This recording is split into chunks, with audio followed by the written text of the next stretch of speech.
Ивановича Вихаря. Ну, а вот книжка целая тут, конечно. Занимался на самом деле. Я никогда не видела книгу, этому посвященную. Хотелось бы. Вот уже несколько лет свое выступление Валентин Вихарев начинает с песни, посвященной Цею. В Северную Осетию Бард приезжает специально к осеннему фестивалю «Цейский вальс», который уже много лет проходит высоко в горах. Под треск горящих дров звучат знаменитые композиции. Сегодня Валентин поет в научной библиотеке Владикавказа. Все, кто не успел попасть на фестиваль, могут здесь насладиться бардовскими песнями. Кто ж пустяками душу греет, снега синие вечереют.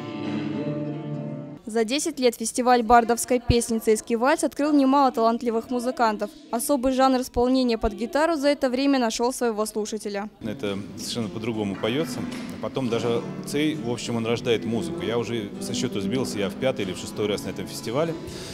Но каждый раз это какое-то такое потрясение, откровение. У меня даже музыка начала рождаться под воздействием, так сказать, вот этого именно фестиваля. В этом году «Цейскому вальсу» 10 лет. К юбилею фестиваля друзья Валентина Вихарева выпустили книгу его стихов и песен. Друг Владимир Майоров, талантливый бард и фотограф, оформил иллюстрации к произведениям. Он достоин отдельной книги.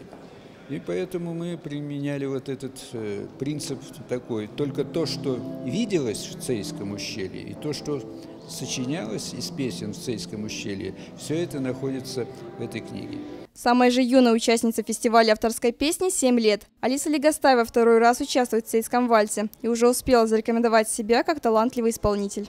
Мне очень нравится он. Мы очень много поем с семьей бардовские песни, и мы очень их любим.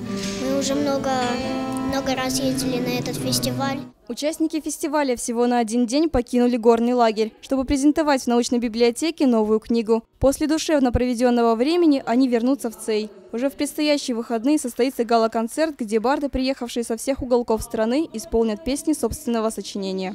Наталья Алексеева, Евгений Маркин, Осетия ТВ.